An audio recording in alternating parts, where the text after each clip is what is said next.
ഇത് മാർക്കപ്പോളോ. ജന്മനാട് ഇറ്റലിയാണെങ്കിലും ഏതാണ്ട് 24 വർഷങ്ങളായി പേർഷ്യ, ചൈന, ബർമ, ഹിന്ദു, സിംഹളദേശം മുതലായ നാടുകളിലൊക്കെ സഞ്ചരിച്ചു വരികയാണ്.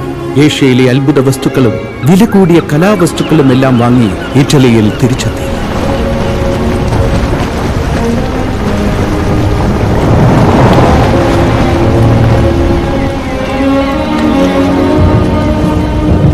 എന്നാൽ ആ സമയത്ത് റിപ്പബ്ലിക് ഓഫ് ജനീവയുമായുള്ള യുദ്ധത്തിൽ ഈ റിപ്പബ്ലിക് ഓഫ് വെനസ് ഏതാണ്ട് പരാജയപ്പെടുന്ന നിലയിലായിരുന്നു. രാജകുടുംബാംഗങ്ങളും പൊതുജനങ്ങളും ഭീതിയിലാണ്.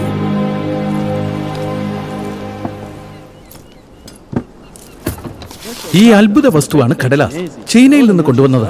ഇലകൾക്കും വസ്ത്രങ്ങൾക്കും പകരം ഇതിൽ എഴുതിയാൽ മതി.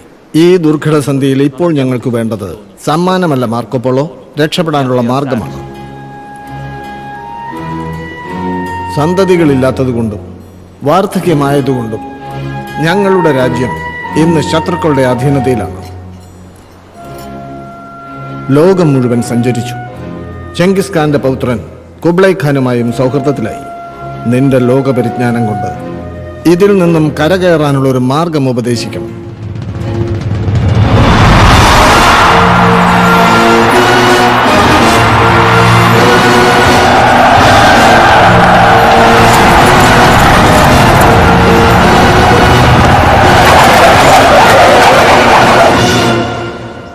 ശരിക്കും ഇതുപോലൊരു പ്രതിസന്ധി ഹിന്ദു രാജ്യത്തുള്ള ഒരു രാജാവിനും നേരിടേണ്ടി വന്നു. ആ പ്രശ്നത്തിന് പരിഹാരം കണ്ടെത്തിയ ചക്രവർത്തിയെക്കുറിച്ച് താങ്കൾ അറിഞ്ഞിരിക്കണം. അത് താങ്കൾക്ക് പ്രയോജനപ്പെടും. ആരാണ് ആ ചക്രവർത്തി? രുദ്രമദേവി.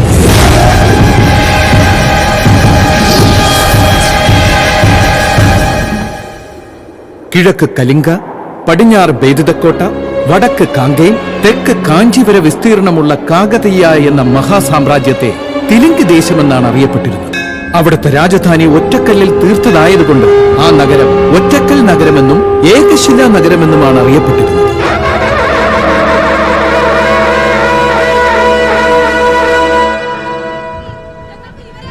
ഹരിഹരദേവൻ ജ്യേഷ്ഠ, കേട്ടില്ലേ ജനങ്ങളുടെ പ്രാർത്ഥന? വയോധികനായ നമ്മുടെ ജ്യേഷ്ഠൻ ആൺകുഞ്ഞ് ജനിക്കണമത്രേ. പെൺകുഞ്ഞ് ജനിക്കുകയാണെങ്കിലോ? ഈ പ്രാർത്ഥന ദീനരോധനമായി മാറില്ലേ? അതെ, അങ്ങ് പറഞ്ഞതാണ് സത്യം.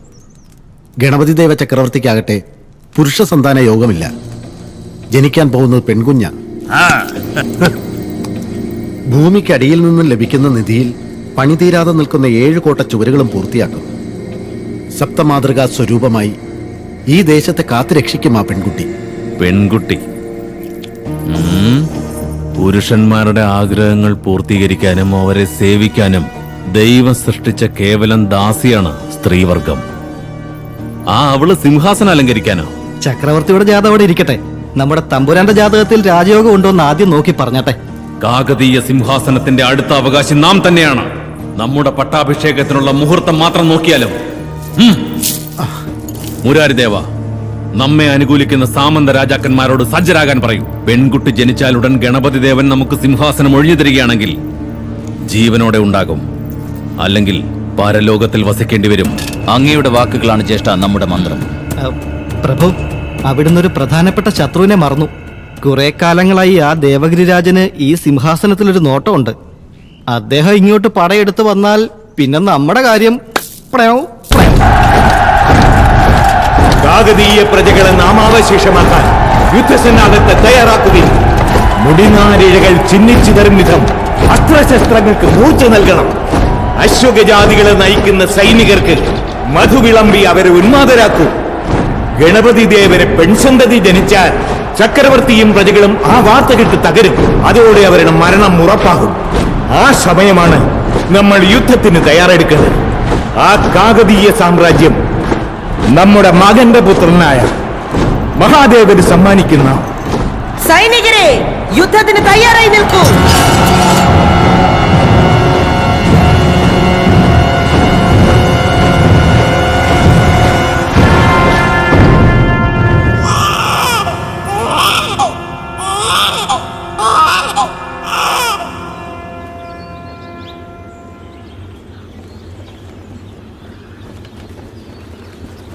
ശുഭവാർത്ത മഹാപ്രഭു.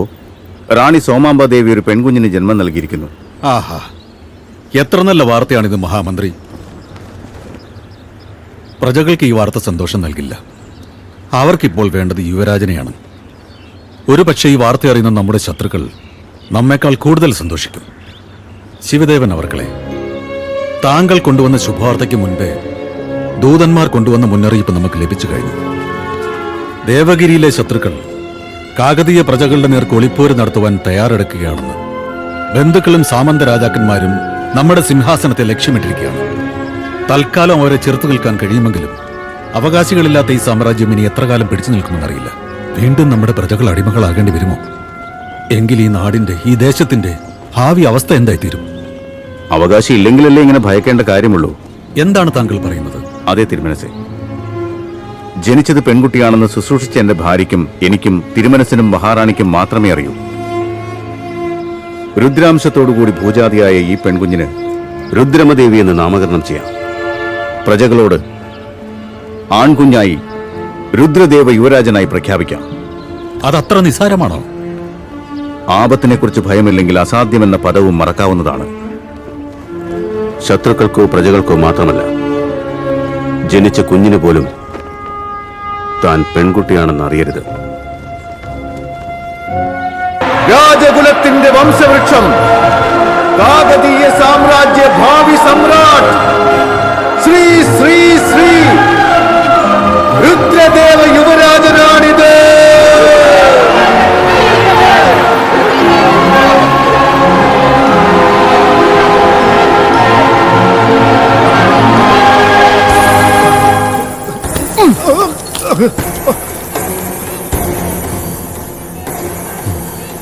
കേൾക്കുന്നുണ്ടോ ജനങ്ങളുടെ ആർപ്പുവിളികൾ? ജനിച്ചു കഴിഞ്ഞു ഈ രാജ്യത്തിന്റെ അവകാശിയും എന്റെ ശത്രുവും രുദ്രദേവൻ. ശാസ്ത്രം പിഴക്കില്ല. ജനനവും മരണവും ദൈവനിശ്ചയമാണ്. ഓ, ദൈവനിശ്ചയമാണല്ലേ? എങ്കിൽ ഇന്ന് നിന്റെ മരണം ഞാൻ നിശ്ചയിക്കാൻ പോവാ.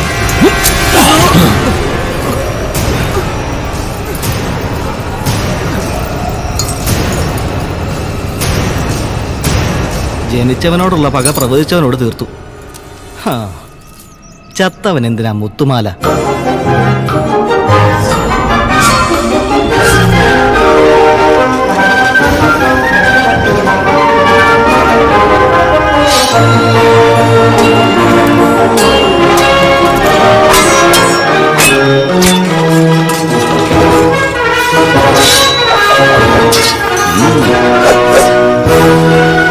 സഭാഷ് രുദ്രദേവ, ഈ ഇളം പ്രായത്തിൽ തന്നെ വാൾപ്പയറ്റിൽ കേമനായിരിക്കുന്നു. കർണന്റെ കവചകുണ്ടലങ്ങളെ പോലെ ഈ കവചവും ഖഡ്ഗവുമാണ് ഇനി നിന്റെ രക്ഷ. ശിവദേവ് ആചാര്യരുടെ ആജ്ഞ നമുക്ക് ശിവാജ്ഞയാണ്.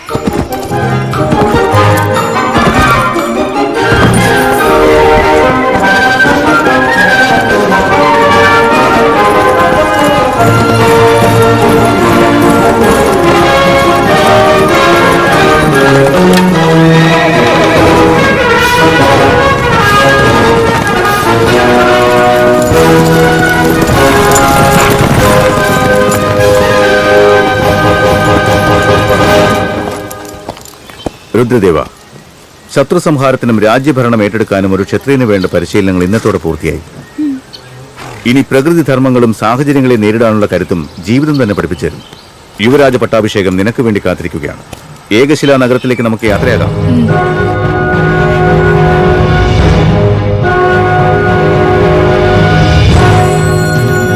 സ്വാഗതം കാകതീയ യുവതിശൂര, സ്വാഗതം. ശിവദേവൻ ശിക്ഷണം നൽകിയ പ്രാവ് 14 വർഷത്തെ അധ്യയനം പൂർത്തിയാക്കി കോട്ടയ്ക്കകത്ത് തിരിച്ചെത്തി. അധികം താമസിയാതെ ഇവൻ നമ്മുടെ വാളിനിരയാകുമെന്നത് ഉറപ്പാണ്.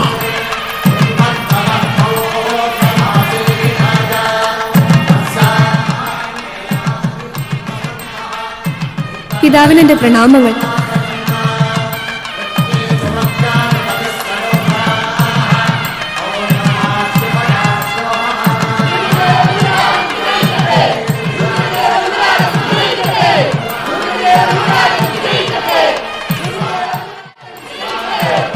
രുദ്രദേവ, താങ്കളെ അഭിനന്ദിക്കാനായി എത്തിയിരിക്കുന്ന അയൽ രാജ്യത്തെ രാജകുമാരന്മാരാണിത്. നിരവധിയിലെ യുവരാജൻ ചാലൂക്യ വീരഭദ്രൻ.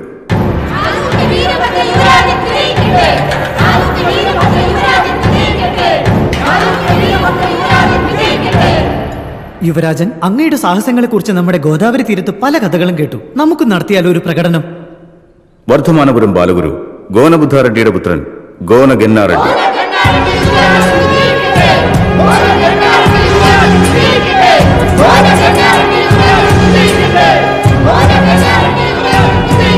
യുവരാജൻ വലിയ സാഹസികനല്ലേ? വാൾപ്പയറ്റിന് അംഗം കുറിച്ചാലോ?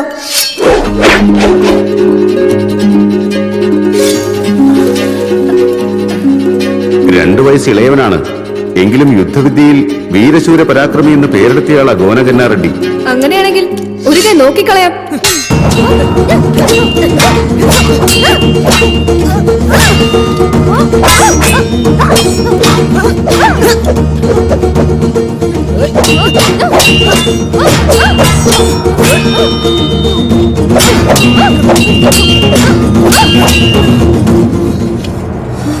നിന്റെ പ്രകടനം കാണുമ്പോൾ എന്നും നീയായിരിക്കും നമ്മുടെ പ്രതിയോഗി എന്ന് തോന്നുകയാണ് ഗന്നാറെഡ്ഡി.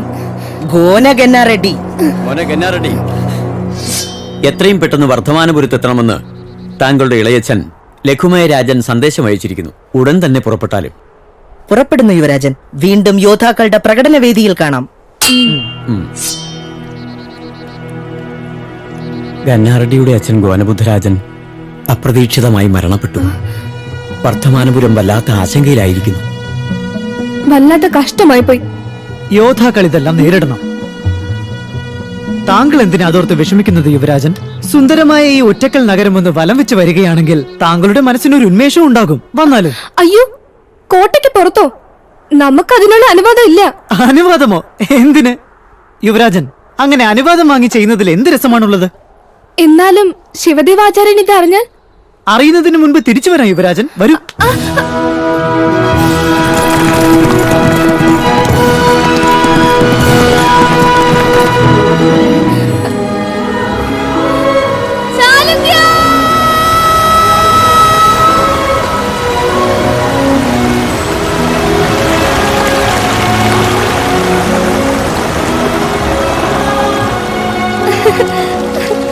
ഈ ജലപ്രവാഹം നമ്മെ പോലെ തന്നെ തുള്ളിച്ചാടുന്ന കണ്ടില്ലേ?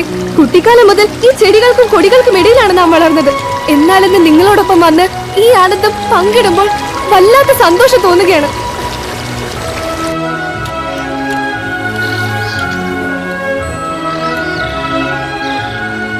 കൊള്ളാം യുവരാജൻ. ഇത് കാണാനാണോ ഇവിടേക്ക് ഓടി വന്നത്? ഈ ശില്പം താങ്കളെ വല്ലാതെ ആകർഷിച്ചെന്ന് തോന്നുന്നു. ഈ പണ്ഡിതന്മാരായ ശില്പികൾക്ക് എന്തെല്ലാം സങ്കല്പങ്ങളാണ്! ഭാവനകളും കലാനൈപുണ്യവും കൊണ്ട് സ്ത്രീകളെ അത്ഭുത സൃഷ്ടികളാക്കുന്നവരാണവർ. സ്ത്രീയോ? അല്ലെങ്കിൽ യുവതി. ആ മാറിടത്തിന്റെ ഭംഗി നോക്കൂ.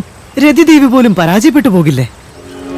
ഈ അരക്കെട്ടാകട്ടെ, സാക്ഷാൽ മേനകയും ഇത് കണ്ടാൽ മയങ്ങിപ്പോകും. ഉർവശിയുടെ അധരവും രംഭയുടെ നയനവും എല്ലാം ഒത്തുചേർന്നതാണ് ഈ ശില്പം. ഇത്രയും സൗന്ദര്യം തികഞ്ഞ സ്ത്രീ ഭൂമിയിൽ എവിടെയും ഉണ്ടാകില്ല. സ്ത്രീയോ?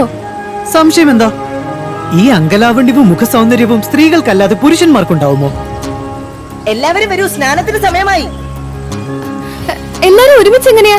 സ്ത്രീകൾക്ക് ഒരുമിച്ച് നിന്ന് സ്നാനം ചെയ്യാമെങ്കിൽ ബാലകരായ നമുക്കൊരുമിച്ച് നിന്ന് സ്നാനം ചെയ്താൽ എന്താ? വരൂ വരൂ, വേഗമാകട്ടെ. വരൂ യുവരാജൻ.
ഞാനും അമ്മയും കാഴ്ചയിൽ ഒരുപോലല്ലേ? എന്നിട്ട് എന്റെ വേഷം അമ്മയെ പോലല്ലോ. എനിക്ക് മാത്രം എന്താ ഇങ്ങനെ?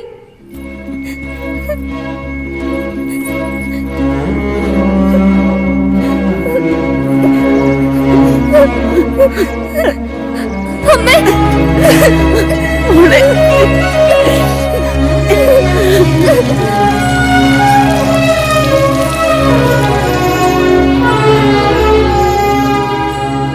ജനിച്ചത് പെൺകുട്ടിയായിരുന്നിട്ടും അത് ആൺകുട്ടിയാണെന്ന് പറയേണ്ട നിർബന്ധത്തിലായിരുന്നു.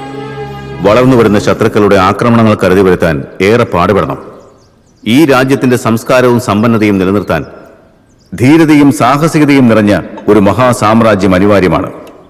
ക്ഷത്രിയർ, ഇക്ഷ്വാക്കൾ, വൈഷ്ണവർ, യാദവർ പോലുള്ളവരാൽ വാർത്തെടുക്കപ്പെട്ട സാമ്രാജ്യമാണ് നമ്മുടെ ഈ കാകതീയം എന്ന മഹാസാമ്രാജ്യം. 4 അതിർത്തിയിലുമുള്ള ദേവഗിരി സേവകർ, പാണ്ഡ്യർ, വംഗദേശക്കാർ, ഹൊയ്സാലർ, കൂടാതെ സ്വാർത്ഥത മാത്രം സ്വായത്തമാക്കിയിട്ടുള്ള സ്വന്തം ബന്ധുക്കൾ, ഇവരെല്ലാം തന്നെ അധികാരത്തിനായി ആർത്തിയോടെ കാത്തിരിക്കുന്ന ചെന്നായ്ക്കളാണ്. അവരെ ചെറുത്തു നിൽക്കാൻ പടബലവും പ്രജാബലവും നമുക്ക് ആവശ്യമാണ്.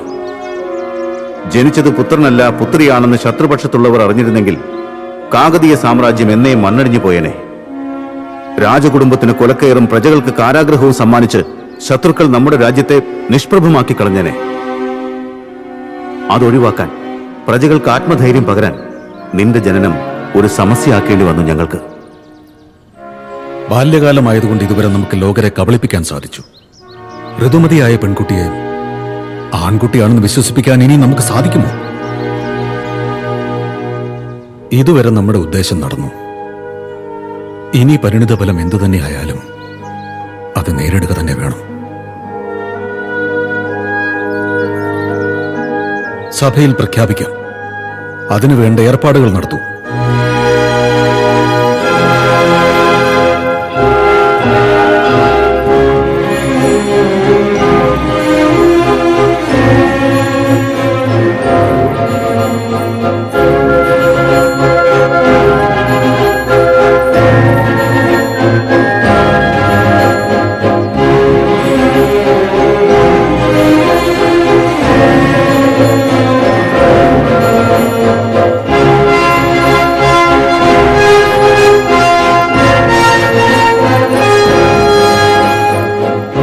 നമ്മുടെ രാജ്യത്തെ സംരക്ഷിക്കാൻ അവിടുത്തെ പ്രതിജ്ഞ എന്താണോ അത് നിറവേറുന്നത് വരെ നാം രുദ്രദേവനായിരിക്കും.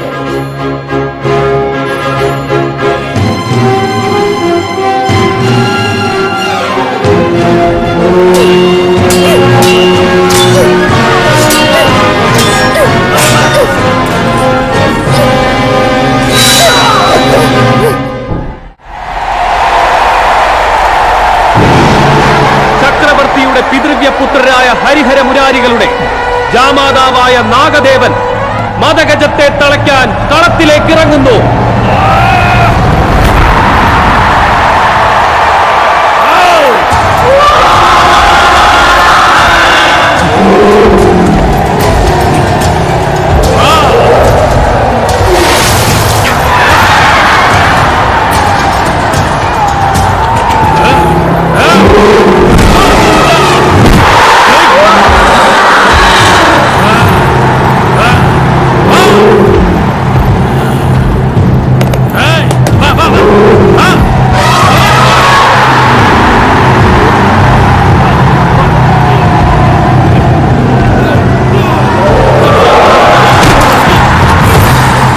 മതേനെ തിളക്കുന്ന അത്ര എളുപ്പമൊന്നുമല്ല. നമ്മുടെ ഏകശിലാ നഗരത്തിൽ ഈ മദഗജത്തെ തളയ്ക്കാൻ ഒരു യോദ്ധാവുമില്ലേ? ഇല്ലെന്നാര് പറഞ്ഞു പ്രസാദാദിത്യ? ഉണ്ടല്ലോ. യുവരാജൻ രുദ്രദേവൻ ഉണ്ടെന്ന കാര്യം നിങ്ങൾ മറന്നെങ്കിലും ഞങ്ങൾ മറന്നിട്ടില്ല. വീരനാണെന്നും ശൂരനാണെന്നും ജഗതല പ്രതാപനാണെന്നും ഒക്കെ കഥകൾ പറഞ്ഞു കേട്ടതല്ലാതെ കാകതീയ ശൗര്യം നേരിട്ട് ദർശിച്ചിട്ടില്ല. സഹോദരങ്ങളായ ഞങ്ങൾക്ക് മാത്രമല്ല, രാജ്യത്തെ പ്രജകൾക്ക് പോലും യുവരാജനായ രുദ്രദേവനെ ഇതുവരെ കാണാൻ കഴിഞ്ഞിട്ടില്ല. രാജ്യോത്സവത്തിനെങ്കിലും ഞങ്ങൾക്ക് യുവരാജനെ കാണാൻ സാധിക്കുമോ? അദ്ദേഹത്തിന്റെ സാഹസികത കണ്ട് പ്രശംസിക്കാൻ അവസരമുണ്ടാകുമോ?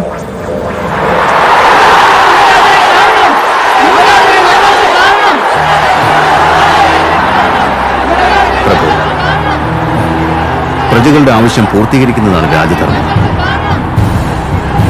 പ്രസാദാദിത്യ, രുദ്രദേവനെ വിളിച്ചോളൂ. ഈ മതയാനയുടെ പിടിയിൽ യുവരാജന്റെ ആയുസ് തീരുവോ എന്തോ. ശത്രുക്കളുടെ അന്തകൻ, പൃഥ്വി മണ്ഡല രക്ഷകൻ രുദ്രദേവ യുവരാജന് സ്വാഗതം.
മഹാമന്ത്രി, രുദ്രദേവനെ കാണുമ്പോൾ നമുക്ക് സിംഹരാജനെ ഓർമ്മ വരികയാണ്.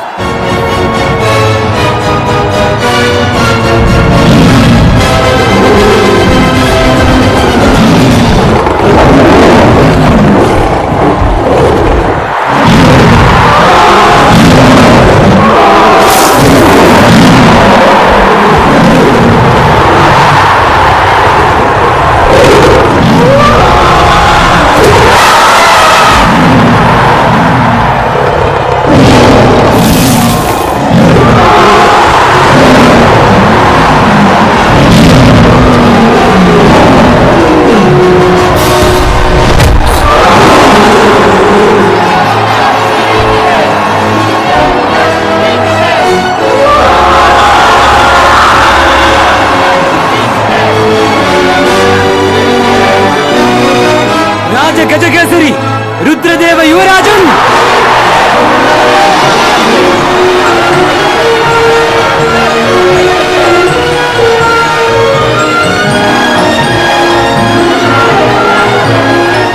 വിജയിക്കട്ടെ. മന്മഥന് രൂപമില്ലെന്ന് ആരാ പറഞ്ഞത് കനകാമ്പ? അങ്ങോട്ട് നോക്കൂ. ശൗര്യവും സൗന്ദര്യവും ഒട്ടും കുറയാത്ത നിന്റെ സഹോദരൻ രുദ്രദേവനെ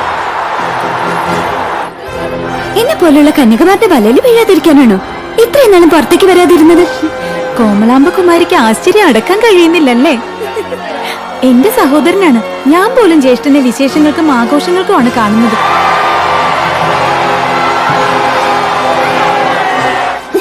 ഈ അംഗരക്ഷകരൊക്കെ എവിടേക്കാ പോയത്? അനുസരണ തീരെ ഇല്ലാത്ത പെൺകുട്ടികളോ? ആണുങ്ങളോട് ഇങ്ങനെയൊക്കെയാണോ? അവരെങ്ങനെ പെരുമാറുന്നതിലുള്ള ദേഷ്യമാണോ, നിനക്കതിന് കഴിയാത്തതിലുള്ള സങ്കടമാണോ? കണ്ടില്ലേ മഹാമന്ത്രി, യുവരാജനോട് ഇപ്പോ പെൺകുട്ടികൾക്ക് എത്ര മമതയാണെന്ന്. ഉടൻ തന്നെ മംഗല്യം നടത്തണം. അല്ലെങ്കിൽ ശ്രീകൃഷ്ണനെ പ്രേമിച്ച ഗോപികമാരെ പോലെ എത്ര പെൺകുട്ടികൾ പ്രണയിക്കുമോ എന്തോ, എത്ര അന്തപുരങ്ങൾ പണിതുയർത്തേണ്ടി വരുമോ.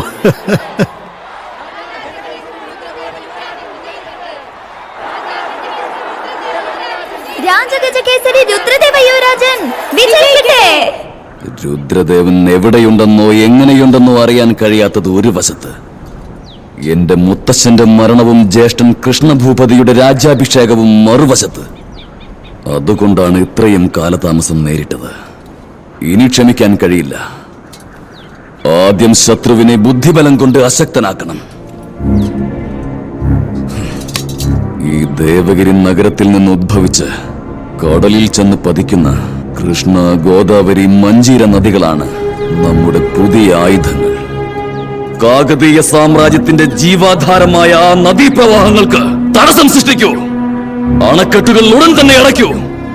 എതിർക്കാൻ വരുന്നവർ ആരായാലും അവരെ ആ ജലദേവതയ്ക്ക് ബലിയർപ്പിക്കൂ. ജലം കിട്ടാതെ വരുമ്പോൾ എന്റെ കാൽക്കൽ ശരണം പ്രാപിക്കാതെ നിവൃത്തിയുണ്ടാവില്ല കാകതീയർക്ക്. ഇനി കണ്ടോളൂ, കാൽവിരൽ പോലും ചലിപ്പിക്കാതെ ഈ മഹാദേവൻ കാകതീയ സാമ്രാജ്യത്തിൽ സൃഷ്ടിക്കുവാൻ പോകുന്ന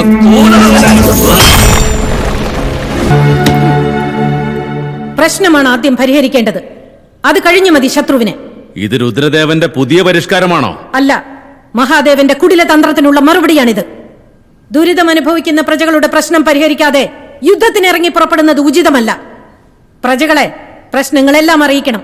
ഓഹോ, എന്ന് വച്ചാൽ പ്രജകളെയെല്ലാം വിളിച്ച് ആൽമര ചുവട്ടിലിരുന്ന് പെരുമ്പറ മുഴക്കി പറയണമെന്നാണോ? വളരെ ശരിയാണ് അംബരാജൻ. നാടുകൾ തോറും ചുറ്റി നടന്ന് പൊതുജനങ്ങളുമായി സംസാരിക്കാം. അവരുടെ പ്രശ്നങ്ങൾ പരിഹരിച്ചതിന് ശേഷം യുദ്ധം. കാകതീയ വംശത്തിൽ ഇതുപോലൊരു ഭീരു ജനിക്കുമെന്നും യുദ്ധമെന്ന് കേട്ടാൽ ഭയന്നോടുമെന്നും ഞാൻ ഒരിക്കലും കരുതിയില്ല. രാജാക്കന്മാർ നേരിട്ട് ചെന്ന് പ്രജകളുമായി സംസാരിക്കണമെന്നോ? ഇങ്ങനെയാണെങ്കിൽ ഈ രാജ്യത്തിന്റെ ഭാവിയെക്കുറിച്ച് ആലോചിക്കാൻ പോലും ഭയമാവുകയാണ്. എനിക്കും സാമന്ത രാജാക്കന്മാർക്കും നീരസമുള്ളതുകൊണ്ട് ഈ സഭ ഞങ്ങൾ ബഹിഷ്കരിക്കുകയാണ്. അയൽ ദേശത്തെ രാജാക്കന്മാരുടെ കുടിലതന്ത്രം തകർത്തെറിഞ്ഞ രുദ്രദേവൻ തന്റെ സ്വന്തം രൂപം പുറത്തറിഞ്ഞാലുള്ള ആപത്ത് പോലും വകവയ്ക്കാതെ പ്രജകളുടെ പ്രശ്നം പരിഹരിക്കാൻ രണ്ടും കൽപ്പിച്ചിറങ്ങി. കോട്ടവാതിൽ കടന്ന് പുറത്തേക്കെടുത്തു വെച്ച ആദ്യ ചുവട് തന്നെ ഒരു ചരിത്രമായിരുന്നു.